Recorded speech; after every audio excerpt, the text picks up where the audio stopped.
Bienvenidos una vez más a Doramitas en Español. Espero que todos se encuentren muy bien de salud, y para los que estén viendo este video el mismo día de su estreno, muchas gracias por su apoyo de antemano. Para los demás, no olviden apoyarme con un comentario o un hermoso like. Hoy resumiremos el capítulo 3 de 25-21, que traducido en español es 25 y 21. Ahora sí, comencemos.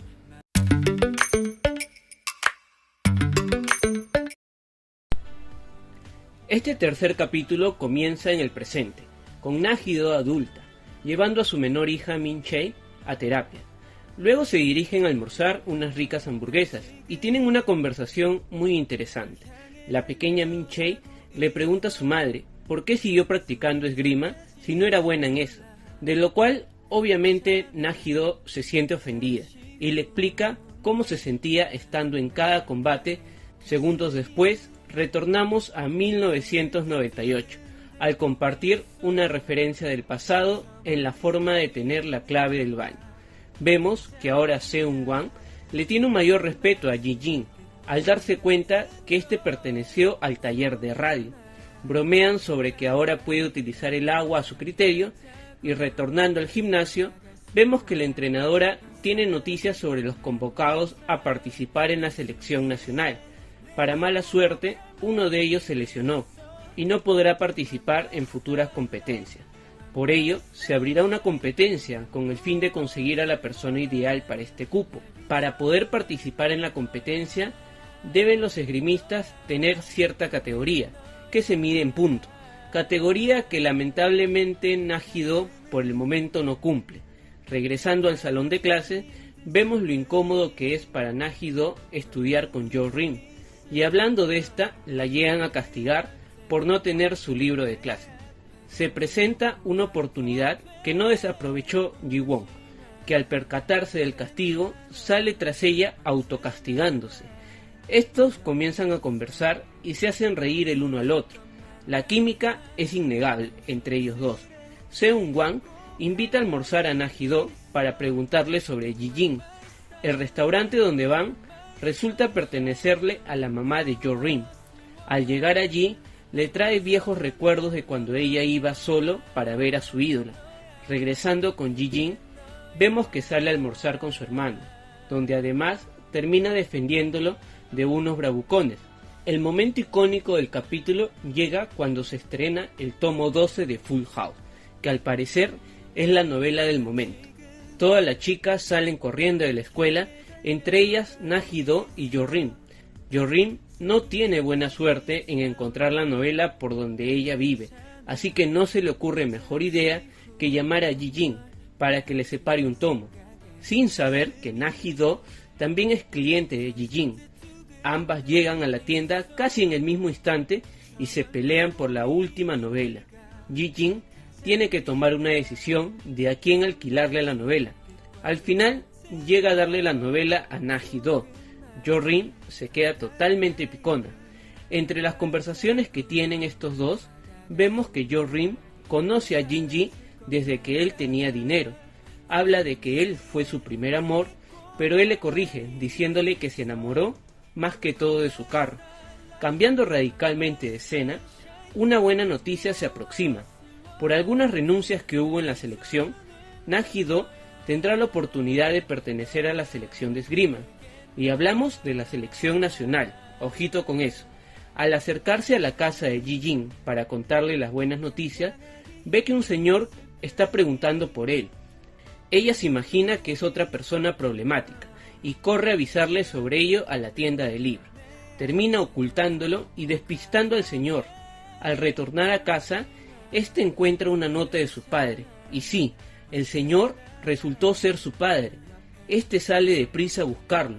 Na-Hee-do no entiende lo que pasa hasta que lee la nota, y también sale tras la búsqueda del señor. Felizmente, Jin-ji logra alcanzarlo en la estación de autobuses. Tiene una emotiva conversación para luego pasar a despedirse. Nuestro protagonista le promete que reunirá a su familia. Por otro lado, Na-Hee-do se siente culpable al imaginar que Jin-ji ya no iba a poder ubicar a su padre. Minutos después, vemos que estos terminan encontrándose. Jin-ji le cuenta lo que pasó y también se preocupa por ella, esperando que no se haya lastimado luego de estar corriendo por allí todas esas horas. Ya entre risas se dirigen a sus casas. Na-Hee-do, ya en su habitación, termina contándole su día a su amigo cibernético. Al día siguiente acude donde su entrenadora para pedirle que le entrene y así poder clasificar. Esta, luego de repensarlo, acepta. El entrenamiento realmente es agotador. La hace correr con pesas, entrenar día, tarde y noche. También cargar peso transportando agua para que ella tome. Y por último, también la manda a aprenderse una coreografía de un videoclip. ¿Para qué le servirá lo último? Pues nadie lo sabe. Las demás integrantes del equipo se dan cuenta del entrenamiento personalizado que está teniendo Na-Hee-do. Jo-rin termina hablando con la entrenadora, pidiéndole explicaciones del por qué hace eso. Ella le responde que disfruta entrenar con rigor a sus estudiantes. Sin embargo, con ellas, lo único que hace es contestar las preguntas que les realiza. Si eso está bien o si eso está mal. Jo-rin termina aceptando que debe esforzarse y se queda a entrenar en el gimnasio de noche. Na-Hee-do también se encuentra allí. Ambas no se dirigen la palabra. Empiezan a entrenar cada una por su propia cuenta y luego de un rato llega una integrante del equipo, una compañera que es mayor que ella. Esta les grita porque están utilizando el gimnasio de noche y empieza a atacar a Jo-rin. Para eso, Na-Hee-do interviene en su defensa.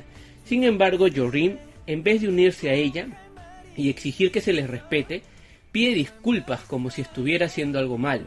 Luego de que la problemática se fue, tienen una conversación. Jo-rin se excusa diciendo que son cosas que tiene que soportar para poder llegar a ser la mejor y tener respeto. Na-Hee-do, por supuesto, no se encuentra de acuerdo, ya que si ella la tratan así, a los demás ¿cómo será? Se retira frustrada y la deja sola para que cumpla con lo que se comprometió, de limpiar todo el gimnasio. Esta va donde Jin-ji para poder entregarle el libro, y en el camino empieza a tener recuerdos de cómo admiraba a Jo-rin, que ella era su ejemplo a seguir. Sin embargo, ahora es una total extraña. Al llegar a la tienda de libros, en automático Jin-ji detecta que algo no está bien con ella. Esta le pide que diga que Jo-rin está equivocada, pero Jin-ji se queda callado, al no entender qué está pasando. Al retirarse del lugar, Jin-ji sale corriendo tras ella, y dice lo que quería escuchar de él. Sin embargo, le menciona que al decir eso, no va a hacer que ella se sienta mejor. Ella le responde que tiene que tomar distancia ahora en adelante de Jo-rin y de él.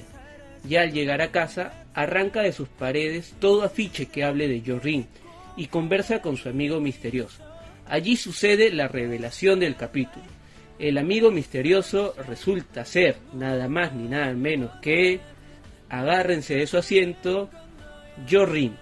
Así finaliza este impactante capítulo, que me ha hecho reír con la competencia que tuvieron por una novela. También hemos visto a nuestra protagonista explotar internamente luego de aguantar las actitudes de Jo-rin y ver que a causa de eso la amistad que tiene con Jin-ji depende de un hilo. Y vaya con la revelación. En verdad pensé que iban a presentarnos a un tercer protagonista principal y se iba a armar el triángulo amoroso que comúnmente hay en los dramas, pero vaya que me callaron la boca.